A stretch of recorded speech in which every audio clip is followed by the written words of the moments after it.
ইয়েও ছিল না, মানে হয়তো বা মানুষ হয় না, অনেক সময় মানুষ ছোটো ভাই আসছি বা বড় ভাই একটা কী বলবো না বলবো, বাট আমরা সবসময় আমি মোসাইদের সব চেষ্টা করছি যে ওনাকে একটু সব কিছু খবর টবর দেশের কী অবস্থা হচ্ছে বা কেমন আছেন কেমন যাচ্ছে খেলাধুলা এগুলো নিয়ে বেশি কথা হয়েছে। একটা সাপ্লিমেন্টারি প্রশ্ন, সেটা হচ্ছে একটা হার্ড টাইমের মধ্য দিয়ে উনি যাচ্ছেন সাকিব আল হাসান, আপনি সবাই জানি, আমরা বলার ব্যাখ্যা করার আসলে দরকার নেই। ওনাকে কেমন দেখেছেন, ওনার মনোভাবটা কেমন দেখেছেন? আসলে দেখে তো মনে হয় খুব চিল আছে ভাই, আসলে অলি অলওয়েজ চিল আছে আসলে। ব্যক্তিগত বিষয়টা আমি ভিতরে ঢুকতে পারি নাই, বাট আমার কাছে মনে হচ্ছে উনি খুব চিল আছে এবং উনি খুব এনজয় করছে ওনার লাইফটার বাইরে। তো হোপফুলি উনি এনজয় করছে। পরীক্ষা কবে দিবেন কোনো কথা হয়েছে? পরীক্ষা তো হয়ে গেছে 21 তারিখে মনে হয়। গত বিপিএল আপনি দল পাননি, মাঝখানে অনেক দিনই আপনি আসলে প্রতিযোগিতামূলক ক্রিকেটের বাইরে বলা যায়, এনসিএল এ লঙ্গার ভার্সনটাও খেলা হয়নি।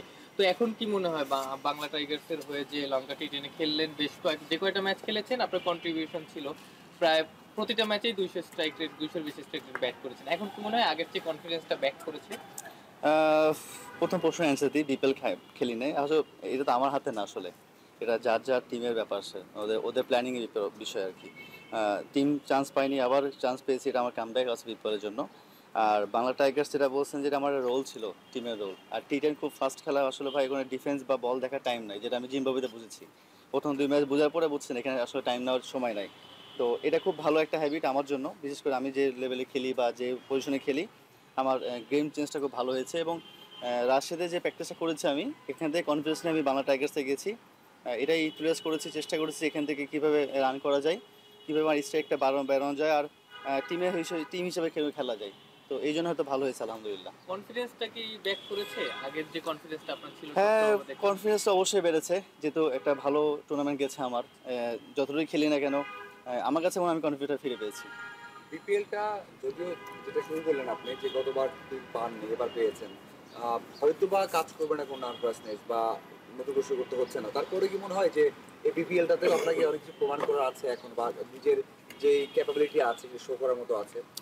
না, প্রমাণ তো ভাই আগে করেছি অনেক আগে, বাট আমি নিজেকে মেলে ধরতে পারি, এটা ইম্পর্টেন্ট আমার জন্য, লাইফের জন্য। আর কনফিডেন্স যেটা বললেন যে আমি একটা বড় টুর্নামেন্ট খেলে এসেছি শ্রীলঙ্কাতে, ওইটা ইন্টারন্যাশনাল মধ্যে ধরা পড়ে। তো নার্ভাসটা, আই হোপ যে নার্ভাস হবো ইনশাল্লাহ। একটা ভালো রান করতে পারলে আমার কনফিডেন্স আরও বিল্ড আপ করবে, এবং টিমের যে রোল থাকবে, আমার যে টিমের যে সিচুয়েশন থাকবে, সেটা অনুযায়ী খেলার চেষ্টা করবো। টিমটা কেমন দেখছেন, এবং টিমে আপনিও বড় একটা রোল প্লে করবেন, এই টিমটা বুঝতেই পারছেন এবার দলগুলো এমনই হয়েছে, যারা লোকাল সাইনিং ভালো, লোকাল যে স্টারগুলো রয়েছেন তারাই কিন্তু ডিফারেন্সটা মেক করবে। সেই ক্ষেত্রে আপনার উপরও অনেক বড় দায়িত্ব থাকবে। তো টিমটা কেমন দেখছেন এবং এইখানে আপনার রোলটা কতটা ইম্পর্টেন্ট হবে? টিম অনুযায়ী আমরা আলহামদুলিল্লাহ এখন পর্যন্ত ভালো আছি। লোকালও ভালো কালেকশন এবং বিদেশি ভালো কালেকশন, যারা এখন পর্যন্ত খেলছে, এবং ইনপুট ভালো তাদের বিদেশি হয়ে। লোকাল যারা আছি তারা চেষ্টা করব আমরা বিদেশি সাপোর্ট না নেওয়ার জন্য, এবং আমার যে রোলটা, আমাকে যদি টিম যে রোল দিবে, হেড কোচ যে রোল দিবে, সেটা চেষ্টা করবো পালন করার জন্য।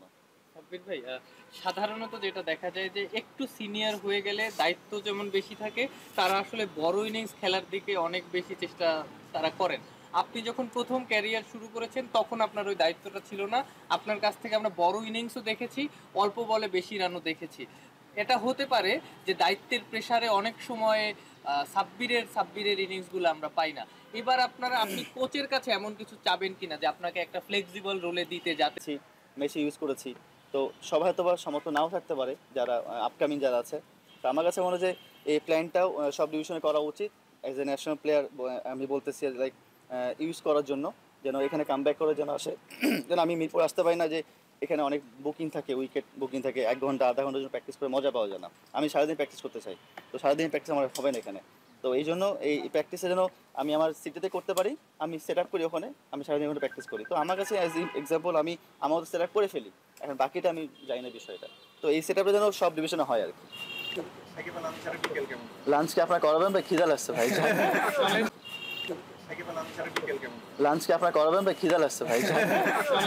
রিদওয়ান হাসান রাহাত, আর sports news, Mirpur Sher e Bangla cricket stadium, Dhaka.